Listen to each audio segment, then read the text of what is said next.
Étude du Bhagavad Gita. Bhagavad Gita, chapitre 6, s'intitule Dhyana Yoga, verset 40, page 279.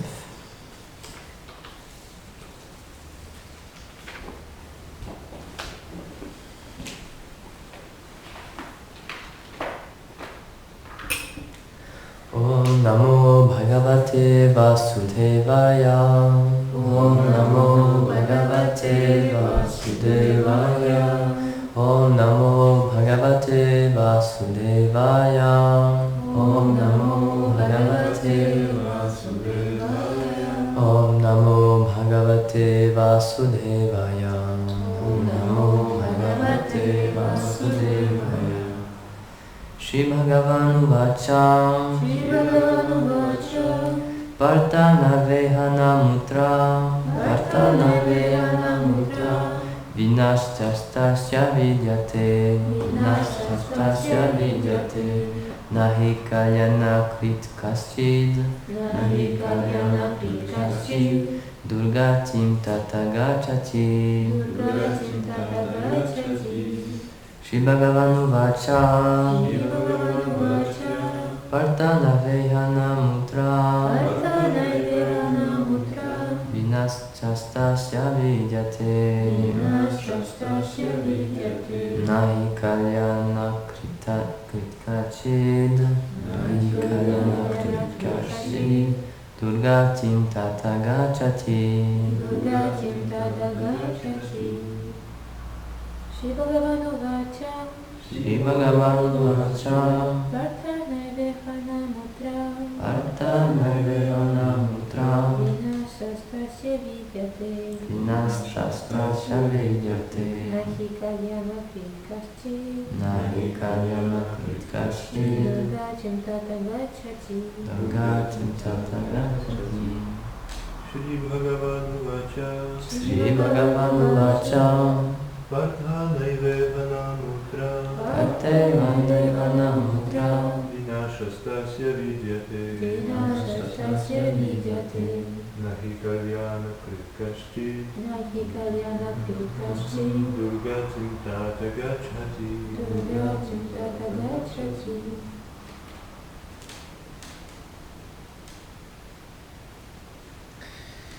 Shri Bhagavan Vacha.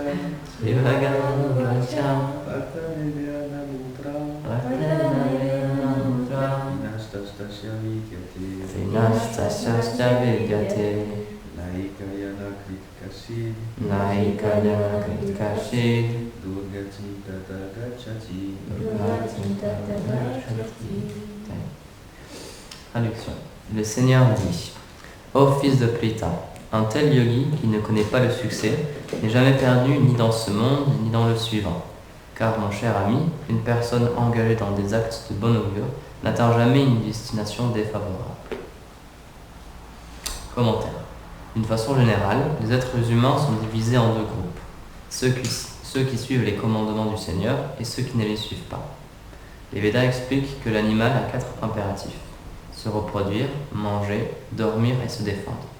L'être humain est doté d'une faculté supérieure, c'est la foi en Dieu. Pour cela, il peut quitter cette conscience inférieure en suivant les instructions du Seigneur et atteindre la réalisation de sa nature spirituelle. Or, si l'être humain utilise mal son libre arbitre et préfère rejeter sa capacité d'être de nouveau relié à Krishna, il devra vivre comme l'animal, privé de conscience spirituelle, et simplement vivre pour se reproduire, manger, se défendre et dormir. Il sera en quelque sorte un animal sophistiqué. Les êtres humains qui suivent les commandements du Seigneur peuvent être divisés en 3 catégories. Ceux qui suivent la voie de l'action, les karmis, ceux qui suivent la voie de la connaissance, les gyani, et ceux qui suivent la voie de la dévotion, les bhaktas. Les karmis ont 2 divisions, les sakama karmis et les niskama karmis. Les sakama karmis cherchent, par l'adoration du Seigneur et par leurs austérités, les bonheurs insignifiants et temporaires de ce monde, comme la richesse, une bonne épouse, de bons enfants, une position et l'atteinte du paradis. Ce qui est de bon augure leur est inconnu. Ils n'ont pas de connaissance sur le besoin réel de l'âme éternelle, qui est de devenir libre de toute chose mondaine et d'atteindre la félicité éternelle. Ils sont simplement intéressés par le plaisir des sens. Or, les hommes de sagesse considèrent tout processus qui ne mène pas à la félicité éternelle comme futile. Ces voies ne permettent pas de cultiver des fruits qui mènent à la libération de ce monde.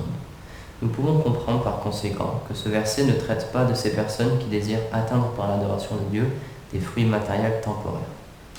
La voie de l'action, karma, quand elle est combinée avec ce but d'atteindre la félicité éternelle, est appelée karma yoga. Les nishkama karmi suivent cette voie et ce sont d'eux que traite ce verset. Cette pratique permet de purifier le mental, puis d'atteindre la connaissance spirituelle et devenir ainsi un gyani. On peut alors s'engager dans la méditation, puis atteindre le service de dévotion et devenir un bhakta, un dévot du Seigneur. À ce stade de conscience, une personne peut réaliser son lien éternel avec le Seigneur. Celui qui suit ce chemin ne connaît la ruine ni dans cette vie, ni dans la suivante. Les fruits qu'il a cultivés sont éternels. S'il n'atteint pas la perfection, ils lui donneront dans une prochaine existence d'aller toujours plus loin dans l'atteinte de l'amour de Dieu, jusqu'au jour où il pourra de nouveau comprendre sa relation éternelle avec Krishna et revenir pour toujours en sa demeure.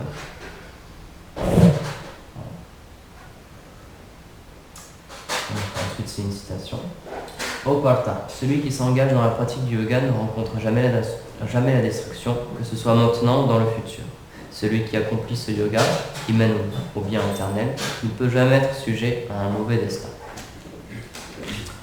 Oma gyana timrandasya gyananjala salakaya chakshurunmilitamina tasmai shri gurave namaha namaham vishnu padaya krishna prestaya bhutale Srimad Bhakti Swarupadamudhariti namine namaham vishnu padaya krishna prestaya bhutale Srimate Bhaktivedanta Swamini Namine Namaste Sarasvati Deve Gauravani Pracharine Nirvishesha Sunyavani Vasacha Deshatarine Jaya Sri Krishna Chaitanya Prabhu Nityananda Shri Advaita Gadada Shri Vasari Gaura Bhakta Vrinda Hare Krishna Krishna Krishna Hare Hare Hare Rama, Rama Rama, Hare Hare, Hare Krishna,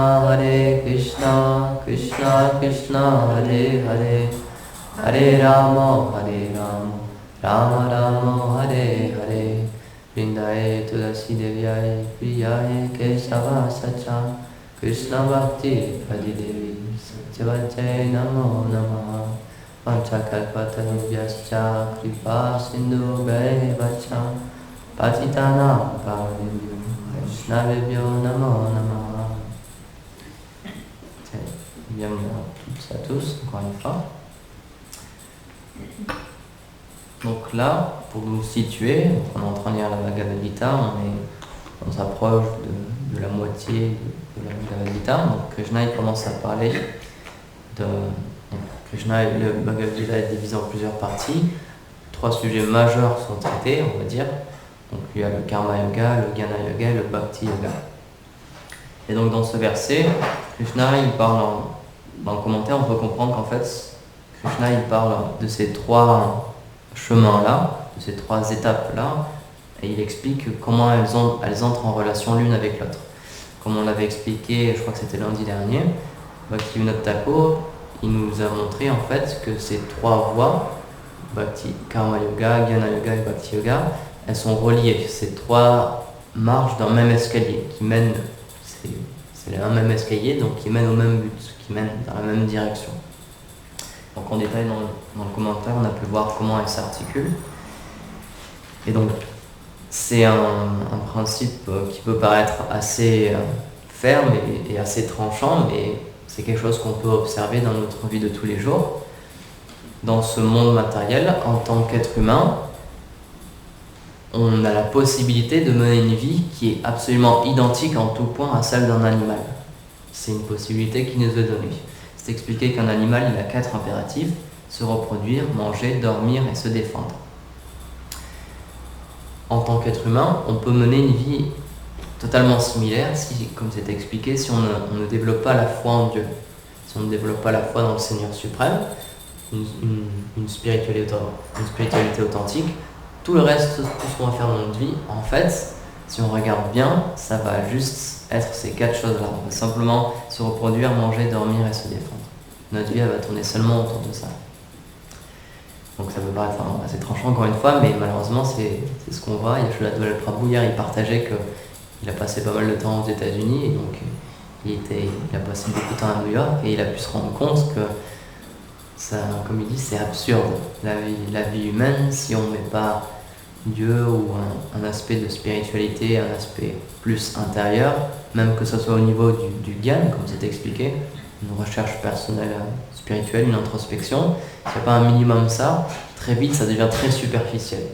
Par exemple, hier je discutais avec Asheja Prabhu, il me partageait qu'il connaît quelqu'un qui est quand même assez jeune encore et qui a vraiment déjà il a réussi sa vie. Il a monté plusieurs business et ça marche très très bien et maintenant il croule sous l'argent, quoi. Le problème c'est que comme il me partageait, il voit qu'il n'est pas si heureux que ça en fait. Il a plein d'argent, il peut faire tout ce qu'il veut. Il peut partir à Ibiza en vacances, à Dubaï, il peut faire ce qu'il veut. Et alors? C'est pas pour autant qu'il est heureux en fait. Comme on peut le voir, c'est tous les jours on a des nouvelles comme ça. Par exemple là, il y a pas longtemps encore, souvent ça arrive en fait ces choses-là, je l'avais déjà partagé, mais souvent il y a des personnes qui gagnent à l'euro-million ou un système de loterie comme ça, ils gagnent une très très grosse somme et c'est arrivé plusieurs fois dans l'histoire, c'est arrivé plusieurs fois ces dernières années, qu'après un certain temps, ces gagnants qui donc avaient beaucoup d'argent, qui sont devenus millionnaires, etc., très vite, ils ont rencontré des problèmes dans leur vie et ils ont attaqué en justice le système de loterie avec lequel ils avaient gagné parce qu'ils les avaient rendus malheureux. Leur vie avait tellement changé et d'une telle manière qu'en fait ils étaient dans une situation pleine de détresse, beaucoup plus qu'avant de gagner cette somme d'argent. Et c'est véridique, vous pouvez vérifier, ça arrive plusieurs fois, que ces personnes-là, ces gagnants, ils attaquent en justice ces sociétés qui leur ont fait gagner de l'argent.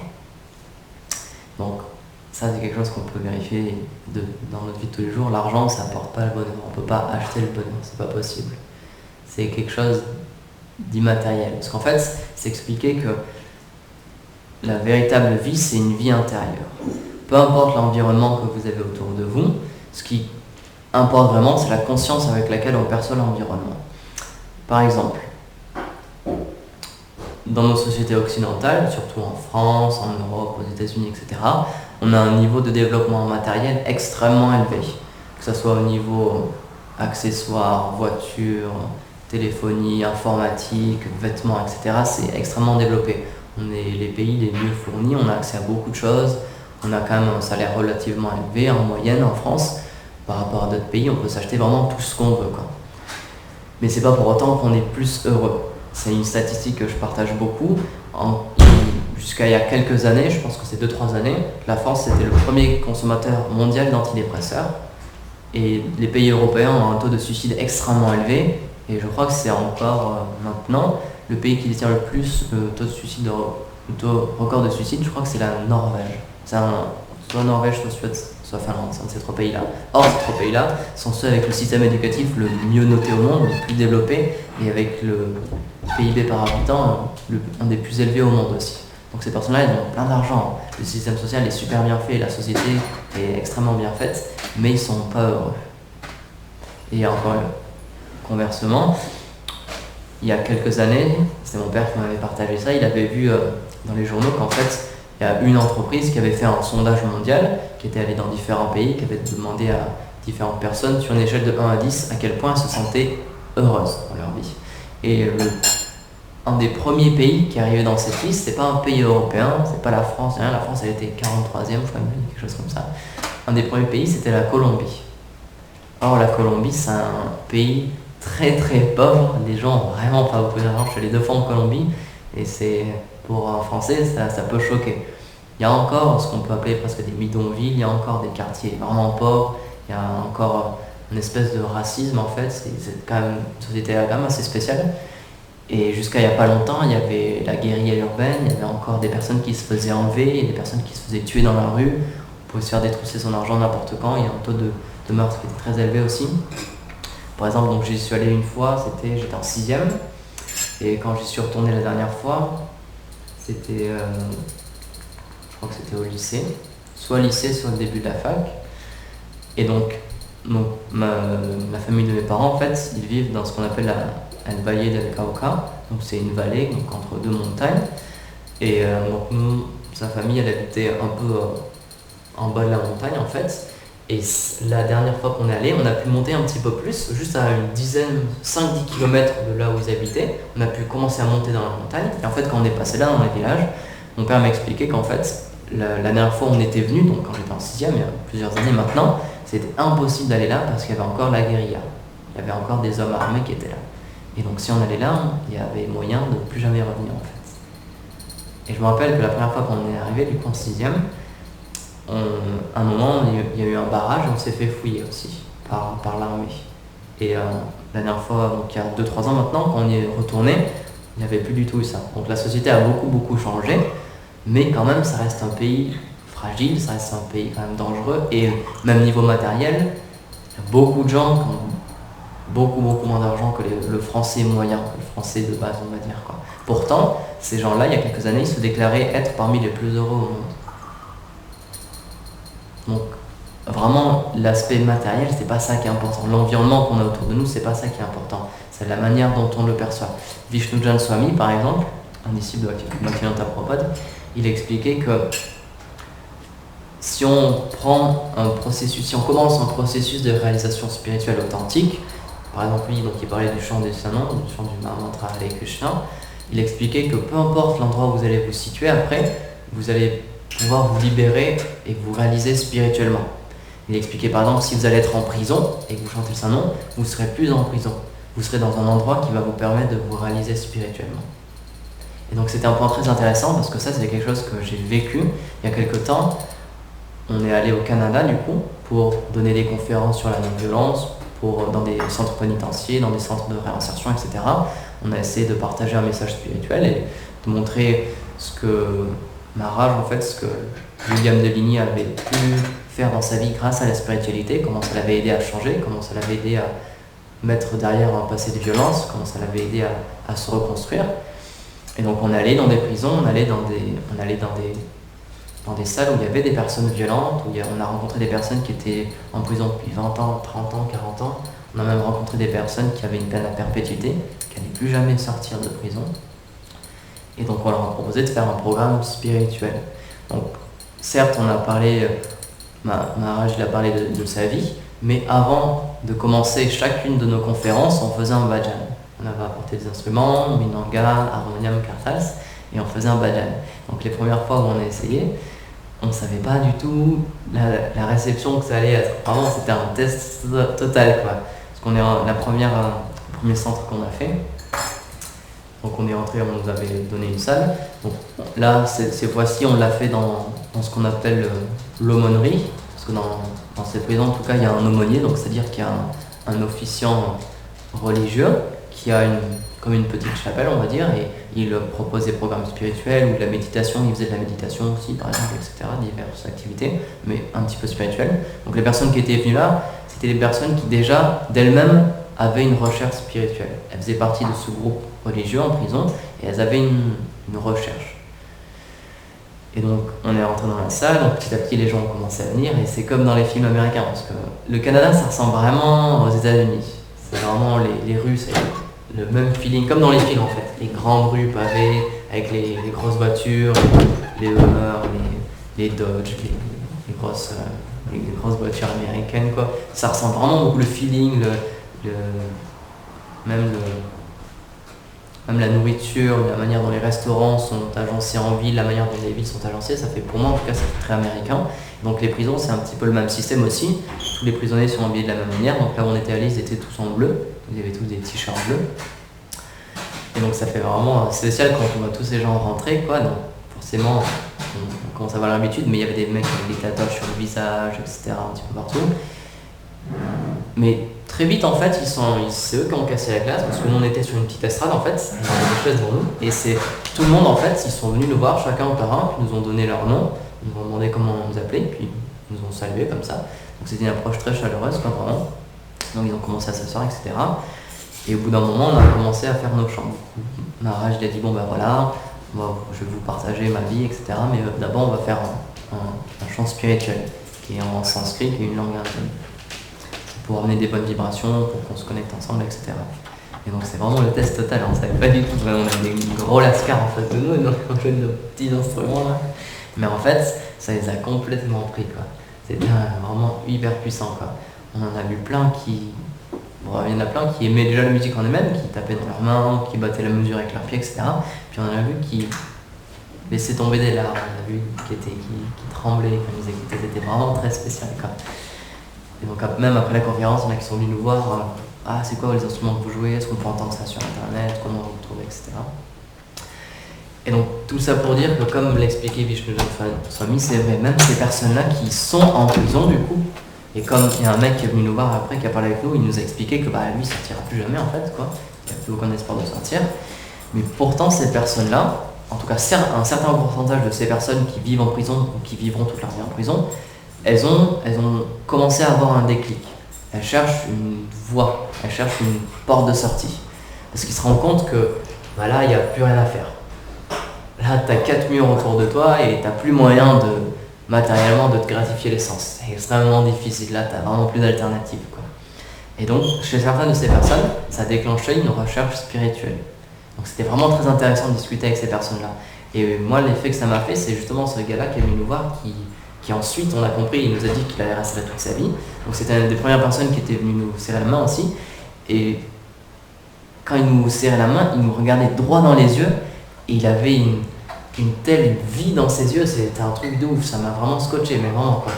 Vous savez, quand il y a des gens, quand vous croisez des gens dans la rue, ou quand vous parlez des gens, ils sont un peu endormis, ils sont un peu ailleurs, quoi. Mais ce mec-là, il vous regardait droit dans les yeux, et c'était perçant, quoi. C'était vraiment, il était éveillé. Le seul mot que j'ai trouvé, c'était ça, quoi. Il était là, il vivait quelque chose, quoi. Il était présent, quoi. Et c'était tellement puissant de voir ça en prison, un mec comme ça, avec une... Et il rigolait tout le temps, il parlait avec nous, il avait vraiment le sourire et tout. Il avait quelque chose à l'intérieur de lui qui lui permettait de se sentir bien. Même s'il était dans un environnement très dur, très limité, où il ne pouvait pas faire grand-chose, où il n'avait pas le droit de faire tout ce qu'il voulait, où la société avait décidé qu'il allait rester là toute sa vie, entre 4 murs, et qu'il ne pouvait rien faire, il avait quelque chose qui lui permettait d'avoir une certaine sérénité. Et le but de la Bhagavad Gita, en fait, c'est ça, c'est nous donner cette sérénité-là. Parce que c'est expliqué qu'une voie spirituelle authentique, si elle est pratiquée avec foi, si elle est pratiquée avec détermination, elle va nous apporter une satisfaction interne qu'on ne va jamais trouver à l'extérieur, qu'on ne pourra jamais à l'extérieur. Ce que la spiritualité peut nous donner, c'est quelque chose que l'argent ne peut pas acheter. Je sais que Govinda Maharaj, il me partageait ça, il m'expliquait quand il allait dans la rue distribuer des livres, il m'a dit, une des méditations qu'il faut avoir, c'est que quand vous donnez un livre à quelqu'un, vous ne lui vendez pas un livre. Vous lui vendez ce que vous avez dans les yeux. Parce que dans vos yeux, il va voir que vous avez goûté à quelque chose, qu'en ce moment vous expérimentez quelque chose que lui n'a jamais vu ailleurs. Et c'est cette lueur dans vos yeux qu'il va vouloir acheter en achetant votre livre. Et c'est exactement ça en fait. Les dévots, même les spiritualistes, comme l'explique ce verset, d'une manière générale, ils ont accès à une vie qui est quand même différente. Parce que c'est une vie qui est plus animale. Comme l'explique ce verset, à partir du moment où quelqu'un contracte la foi, à partir du moment où quelqu'un commence un processus de dévotion, même si c'est mixte, même si c'est karma yoga, même si c'est gnana yoga, on peut dire que c'est du bhakti yoga, il y a un changement. On commence à se couper de ce monde matériel, même si c'est juste un petit peu. C'est le premier pas qui est posé sur la première marche. Et à partir de là, c'est fini. À partir de là, il n'y a plus de retour en arrière. Parce que c'est expliqué que toutes les choses spirituelles, toutes les activités spirituelles qu'on effectue, elles ne sont jamais perdues.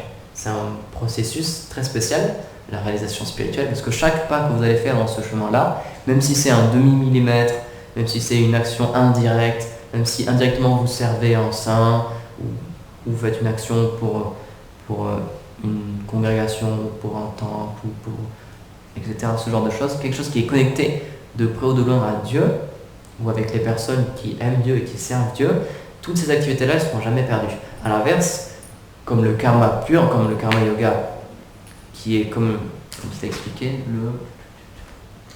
les sakamakarmi en fait. Donc les sakamakarmi, c'est ceux qui cherchent seulement à avoir un plaisir matériel. C'est expliqué que tous les efforts qu'on fait pour obtenir un plaisir matériel, c'est un crédit qu'on contracte, mais qui aura une fin. C'est comme si vous travaillez pour obtenir de l'argent, vous faites un effort karmique, vous faites une activité pour en recevoir des fruits positifs, donc on va vous payer, comme c'est expliqué, dans ta projet de vie, tu auras une bonne femme. dans la prochaine vie, tu auras des bons enfants, tu auras une bonne situation matérielle, tu auras de l'argent. Donc c'est une paye qu'on vous donne, mais cette paye, quand vous l'utilisez, quand vous la dilapidez, au bout d'un moment, il n'y en aura plus. Donc ces choses-là, elles vont partir. On aura le droit d'en jouir un certain temps, mais ensuite elles vont disparaître. Or, à l'inverse, toutes les activités spirituelles, que ce soit dans le Nishkama Karma Yoga, dans le Jnana Yoga ou dans le Bhakti Yoga, elles ont un effet qui est hors du temps en fait, hors du temps matériel. C'est une activité qui va rester pour toujours. Comme on l'expliquait dans la classe de lundi dernier, c'est ce qu'on appelle la foi. Petit à petit, toutes ces activités pieuses qui sont en connexion avec Dieu, petit à petit, ça va nourrir, ça va faire germer la graine de la foi dans notre cœur. Et au bout d'un moment, ça va nous permettre de passer à toutes ces étapes, du Nishkama Karma Yoga jusqu'au Jnana Yoga, et ensuite jusqu'au Bhakti Yoga, pour commencer le service personnel envers Dieu. C'est la dernière marche de cet escalier, en fait, de l'escalier de la réalisation spirituelle. Et donc petit à petit, toutes ces actions-là, ça va nous permettre de vraiment changer notre vie et de devenir humain. Comme Yeshua le partageait, si on veut vraiment être humain, il y a certaines règles qu'on doit suivre, que les Védas ont expliquées, et que si quelqu'un ne remplit pas ces critères-là, en fait, il est comme un animal. Il n'y a pas vraiment de différence avec un animal. Il mange, il se reproduit, il dort et il se défend, et c'est tout. Il est encore différent d'un animal, il a l'apparence différente d'un animal, mais ses actions, c'est exactement les mêmes choses. Rien n'est différent, quoi. Et donc le but de la Bhagavad Gita, comme on l'avait expliqué, le but de tous les Védas, en fait, toutes les voies qui sont expliquées dans les Védas, le but c'est que d'une manière ou d'une autre, on commence ce service de dévotion, même si c'est d'une manière indirecte, qu'on devienne réellement humain. Et comme le partageait Yeshua Dbal dans sa classe, il faut qu'on apprenne à se connaître. Il faut qu'on commence à comprendre qu'on n'est pas simplement ce corps matériel, on n'est pas juste un animal, on n'est pas juste un humain, on est une âme spirituelle. Il y a, dans la philosophie grecque, il y a la fameuse phrase « Connais-toi toi-même » qui est inscrite sur sur le fronton du temple de Delphes. Donc ça a été attribué à plusieurs philosophes, mais certains historiens disent que c'était une maxime populaire et qui ensuite a été attribuée à certains philosophes et qui a été ensuite repris par le mouvement humaniste, etc. Et c'est exactement ça, ils avaient vraiment la bonne piste. Ce qu'il faut faire en fait, c'est se connaître soi-même, parce que notre vérité, elle est à l'intérieur. Encore une fois, puisque tout est une question de conscience, puisque peu importe l'environnement où on est, qu'on soit en prison, dans un pays pauvre, dans un pays riche, puisque notre bonheur il dépend de la manière dont on vit dans cet environnement, dont on le perçoit, et des actions qu'on mène dans cet environnement, la réalité, la vraie chose, la vraie vie, elle se passe à l'intérieur.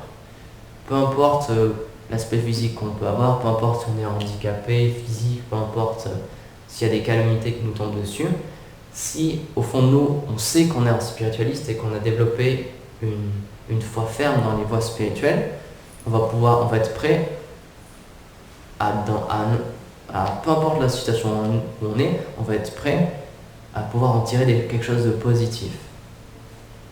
Et donc ça, c'est vraiment quelque chose qui a été démontré, parce que dans toutes les voies spirituelles authentiques, il y a des saints, il y a des personnes saintes, et donc notamment chez les chrétiens, il y a eu beaucoup d'exemples de personnes saintes qui ont été persécutées, qui ont subi des tortures incroyables, ou qui ont dû fuir, qui ont dû se cacher, etc.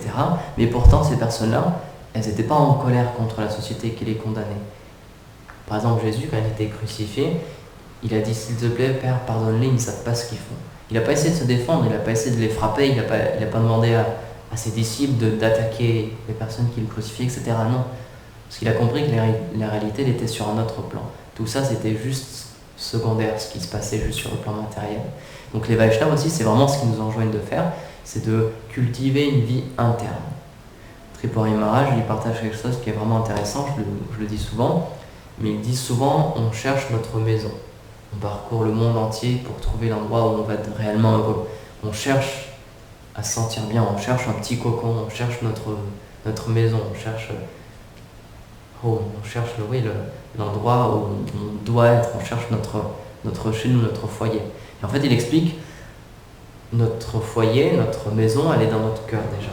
On cherche partout, on parcourt des milliers de kilomètres, on va par Mons et par Vaud pour chercher une maison, mais en fait, elle est déjà à l'intérieur de nous. On cherche partout, sauf à l'intérieur de notre cœur. C'est ça le problème.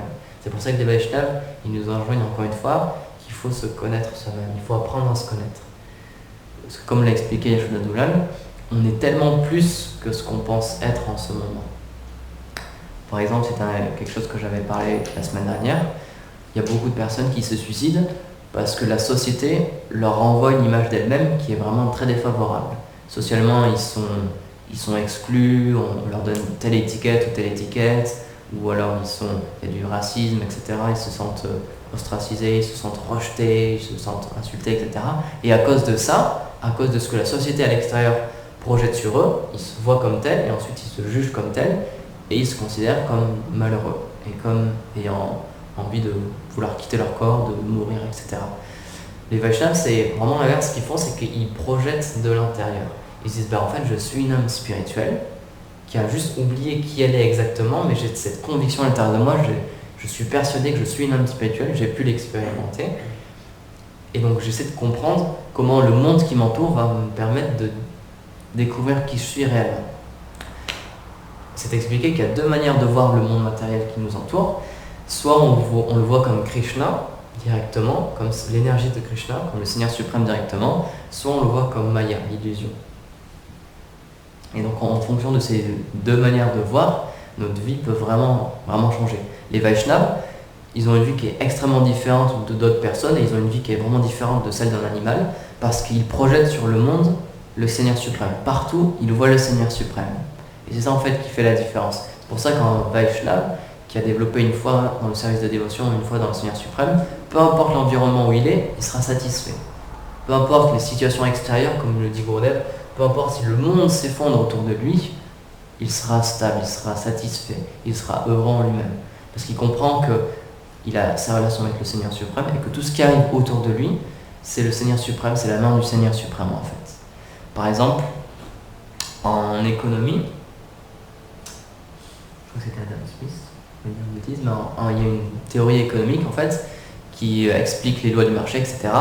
Et à un moment donné, parce qu'il y a un manque d'explication, parce qu'on ne sait pas trop comment faire, il y a ce qu'on appelle l'action comme une main invisible en fait, pour expliquer certaines lois du marché, comment fonctionne l'argent, etc.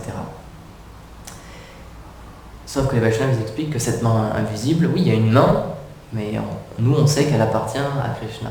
C'est Krishna qui est derrière toute chose. C'est lui en fait qui contrôle tout cet univers. C'est expliqué qu'il n'y a pas un seul brin d'herbe qui bouge sans l'instruction du Seigneur suprême.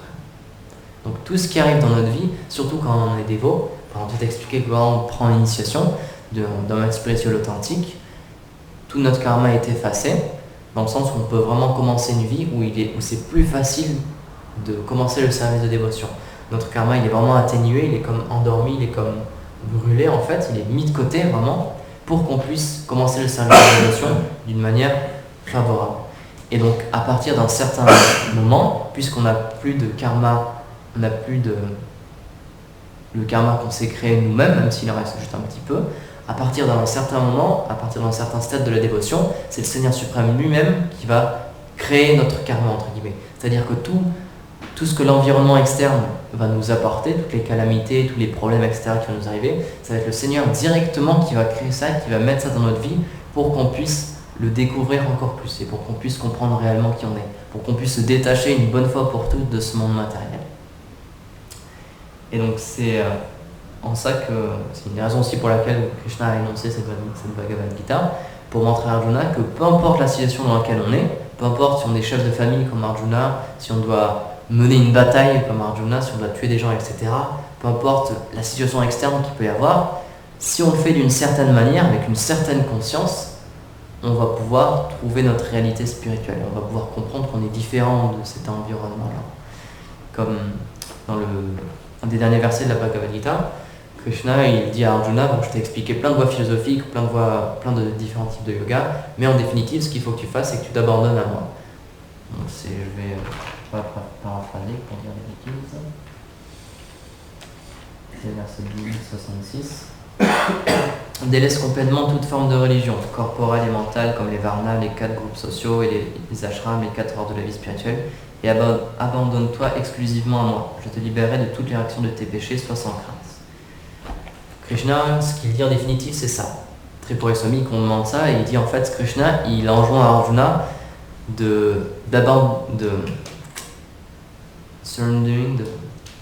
comment je peux traduire ça en français?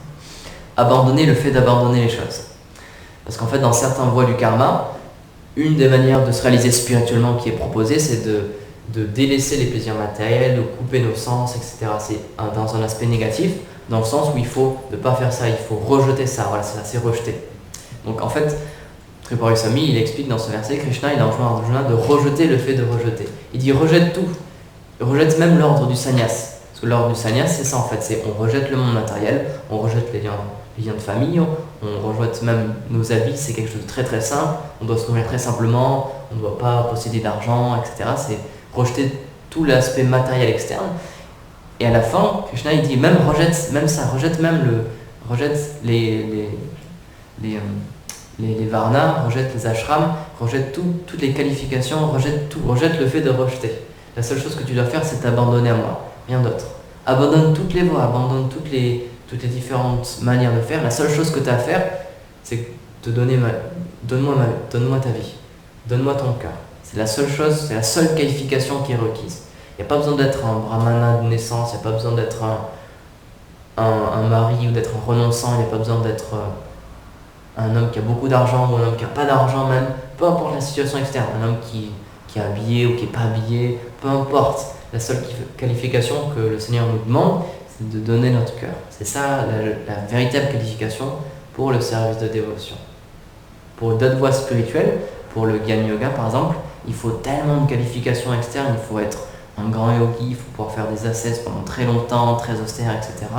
Pour le Karma Yoga aussi, si on veut par exemple accomplir des feux de sacrifice pour obtenir une bonne épouse ou de l'argent, la prospérité, etc.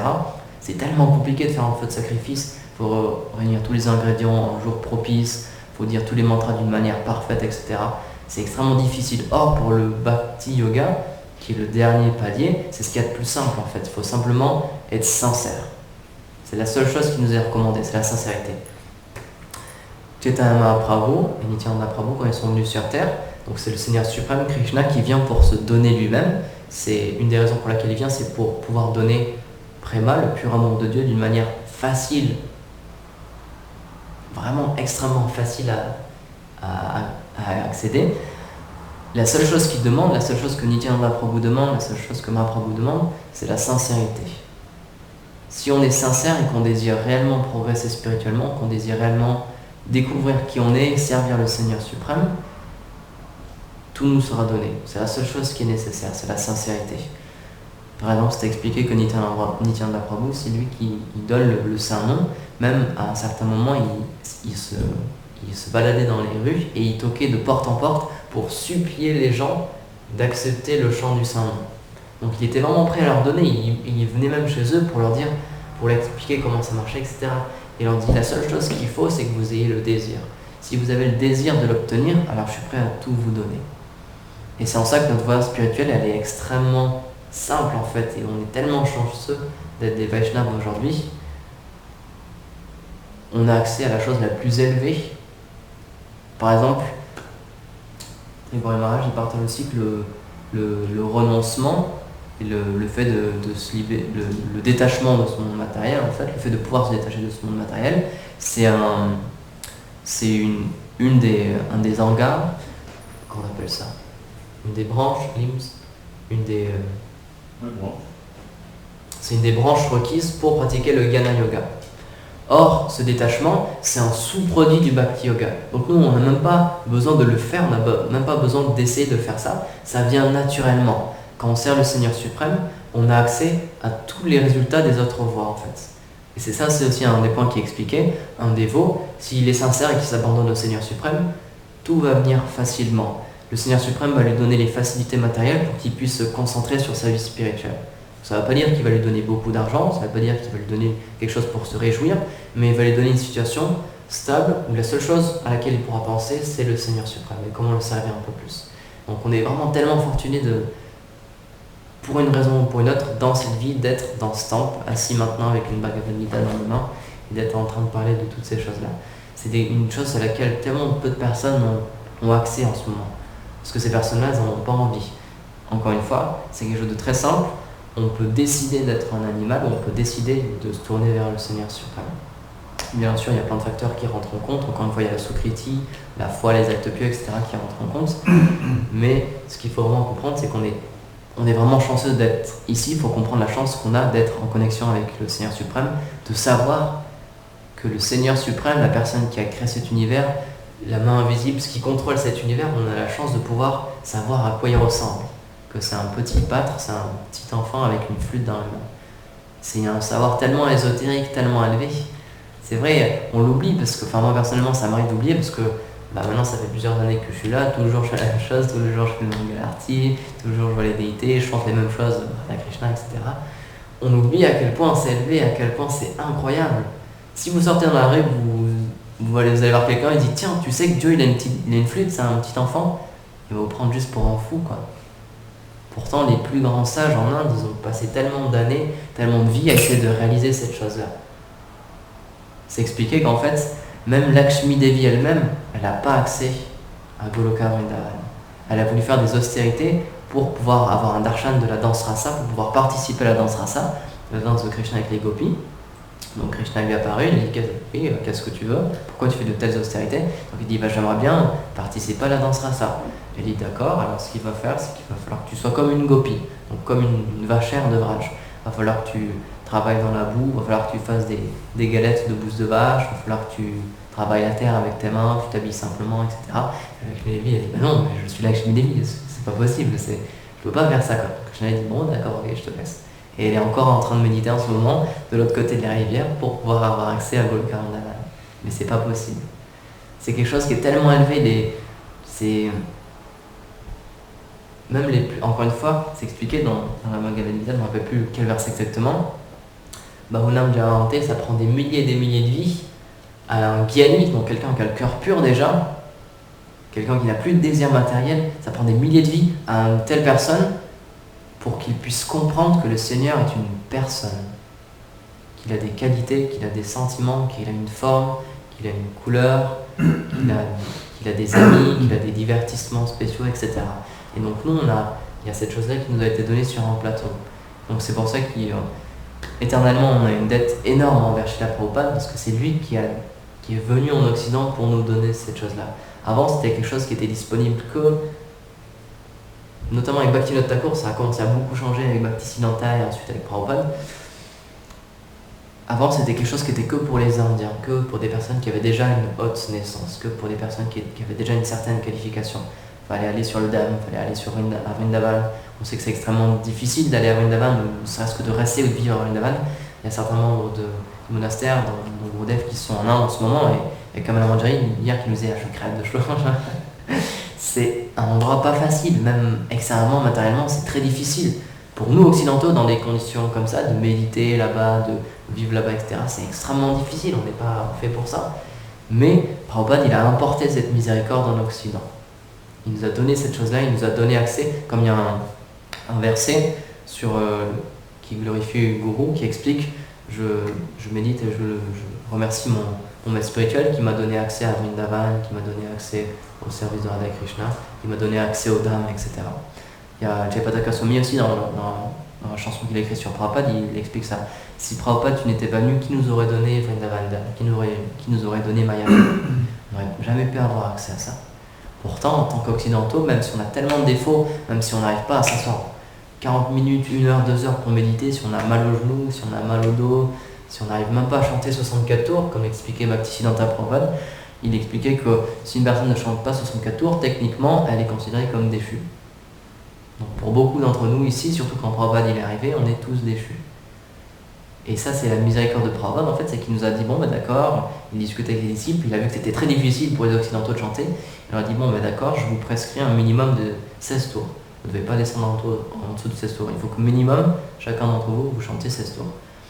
Donc, tous les Vaishnavas maintenant, dans ce mouvement Mahaprabhu, en moyenne, ils chantent 16 tours.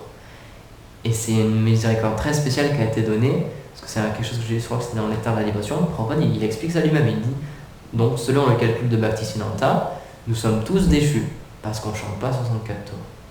Or, quelques lignes plus bas, il explique, or, Chaitanya Mahaprabhu, il est connu comme Patita Pavan, le sauveur des âmes déchues. Et donc même si Prabhupada n'explique pas comme ça, moi je l'ai ressenti comme ça en tout cas, puisqu'il nous a donné cette instruction-là de chanter minimum 16 tours et pas de mettre tout de suite le standard à 64 tours. Donc toutes les personnes qui chantent 16 tours, techniquement elles sont considérées comme déchues, donc Chaitanya Mahaprabhu il y a une miséricorde spéciale pour eux. Donc ça ne veut pas dire qu'il ne faut pas qu'on essaie d'aspirer à plus, de chanter plus, parce que le sermon c'est le but de... c'est Sandhya et Sadhana, c'est le but de notre pratique spirituelle et c'est notre pratique spirituelle. Au bout d'un moment on va pouvoir développer un goût pour ce chant des sermons. Mais toutes les personnes qui, ne serait-ce que chantent 16 tours par jour, elles sont considérées comme déchues, et grâce à Prabhupada, elles ont accès à la miséricorde de Mahaprabhu et de Nityananda. Donc c'est quelque chose d'extrêmement incroyable, on ne peut pas mettre des mots sur une telle chose, quoi. Donc on est éternellement redevable envers Chaitanya Mahaprabhu, envers Nityananda, envers Nityananda Avesh, envers Prabhupada, puisqu'ils nous ont donné accès à cette miséricorde. Ils nous ont donné accès à des livres qui avant n'étaient qu'en sanskrit ou en bengali, dans une langue qu'on n'aurait jamais pu lire, qu'on n'aurait jamais pu comprendre. Ils ont passé tout leur temps à faire des commentaires sur ces écrits-là.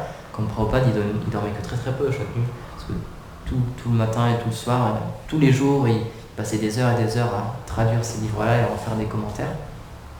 Et donc tout nous est donné. Donc, pour conclure, une personne qui désire se réaliser spirituellement, une personne qui désire ne plus être un animal, qui désire être un être humain, il a une opportunité vraiment incroyable dans le monde occidental de nos jours. S'il a accès à une Bhagavad Gita, s'il a accès à un site internet simplement, il peut très facilement maintenant trouver les enseignements de Prabhupada, il peut très simplement rentrer en contact avec les Vaishnavas, avec notre Sampradaya, etc. Et il peut avoir accès au plus haut savoir, comme l'explique Krishna dans ce verset, et donc, comme c'est expliqué dans le commentaire, toutes les différentes voies spirituelles qui existent, elles culminent dans le Bhakti Yoga. Et donc de nos jours, on a la chance d'avoir accès à ce Bhakti Yoga d'une manière extrêmement simple. Surtout dans ce stage de Kali qui est spécial parce qu'il y a Chaitanya Mahaprabhu qui est venu, donc il nous a donné une voie de réalisation vraiment encore plus simple. La seule chose qu'il demande c'est le désir et la sincérité. Donc aujourd'hui il faut que je prie pour voir cette méditation, d'être redevable envers nos maîtres spirituels, envers notre Sampradaya, parce que c'est eux qui nous ont donné ce cadeau-là. Si on est là en ce moment, c'est seulement par leur grâce, c'est seulement parce qu'ils nous ont donné leur darshan. Donc en ce moment, on est des bhakti yogis, à un niveau différent, avec un désir différent, avec une qualification différente, avec un goût différent, mais on est tous là en ce moment en train de regarder les déités, en train de les habiller, de les servir d'une manière directe ou indirecte. Donc, comme disait Yashoda Prabhu, il faut pas se déconsidérer. Je parlais de ça avec Ananga Manjari et Champakalata hier. Elle me disait qu'elle avait beaucoup aimé ce point, que les Vaishnavas, ils s'auto-flagellent pas, ils essaient pas de se descendre eux-mêmes, etc. Comme disait Yashoda Doulal, ils savent qu'à l'intérieur d'eux, ils sont une âme spirituelle, qui sont parfaits. C'est juste notre corps matériel, c'est juste notre mental, c'est juste la conscience qui nous recouvre, qui a des problèmes, qui est imparfaite, etc., qui a des défauts, etc. Mais on est fait pour s'aimer nous-mêmes, on est tellement beau à l'intérieur de nous, on est une personne avec tellement de qualités, et qui a une place tellement spéciale dans les divertissements de Radha et Krishna, dans les divertissements du Seigneur suprême. Donc il faut avoir confiance en ça. Il faut savoir que, il faut se dire ça. Certes, on a le droit parfois d'être fatigué ou d'être un peu triste, etc. Mais il faut toujours se rappeler qu'on est tellement bien situé en ce moment, on a une chance tellement incroyable d'avoir eu accès à cette voie spirituelle, d'avoir accès au Bhakti Yoga, de tous les jours avoir le darshan de Radha et Krishna, de Nanda, Yashoda, Gopal, d'avoir Nishingadeva, d'avoir Giriyaj, Govardhan, tous ces Devi, Devi, etc. Il faut avoir cette félicité à l'intérieur de nous, comprendre que le bonheur qu'on cherche, que tout le monde cherche dans ce monde, le bonheur que des gens dépensent des milliards d'argent, des millions d'euros, des milliards de dollars pour obtenir, ce bonheur-là, il est déjà à l'intérieur de nous. Et en tant que Bhakti Yogi, on nous a expliqué comment l'obtenir.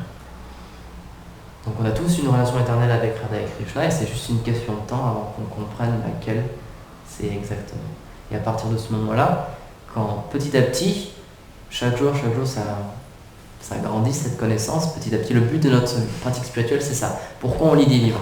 Pourquoi on fait l'arti? Pourquoi on habille les déités? Pourquoi on chante les saints? Pourquoi on sert les Vaishnavas? Pourquoi on mange le prasad? C'est pour qu'on puisse réaliser cette relation avec Radha et Krishna.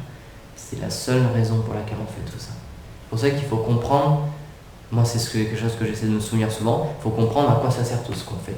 Le but derrière tout ça, comme je discutais avec Bhakta Josh, C'est un dévot qui avait passé beaucoup d'heures, qui avait passé plusieurs années à faire 6 heures de harinam dans la rue tous les jours, à jouer du mridanga, etc. Et la réalisation qu'il avait eue, il m'avait dit, ça m'a coûté beaucoup d'énergie, j'ai passé beaucoup de temps à faire ça, mais en fait, moi, ce que je me suis rendu compte, c'est que si le but de tout ça, c'est pas de découvrir qui on est réellement et découvrir notre relation avec le Seigneur suprême, avec Radha et Krishna, quelle est notre place dans leur divertissement, alors ça sert pas à grand chose. Aïda Prabhu, c'est ce qu'il partage aussi.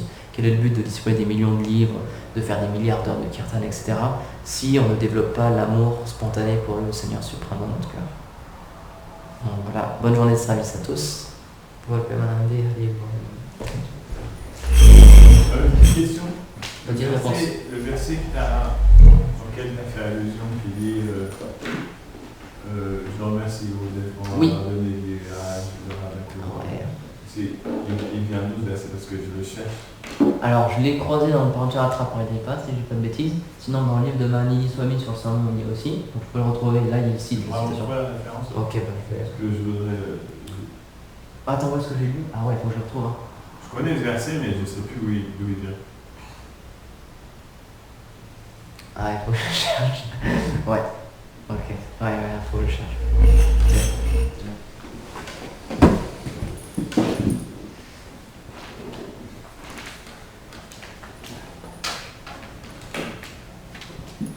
Maharaj, il vient de m'appeler. Ah. Ils sont à Nandagram, il est en train de négocier pour avoir un chariot Shila de Nanda Maharaj. J'ai été au temple de Nishingadev où Nanda Maharaj allait. Ouais. Et il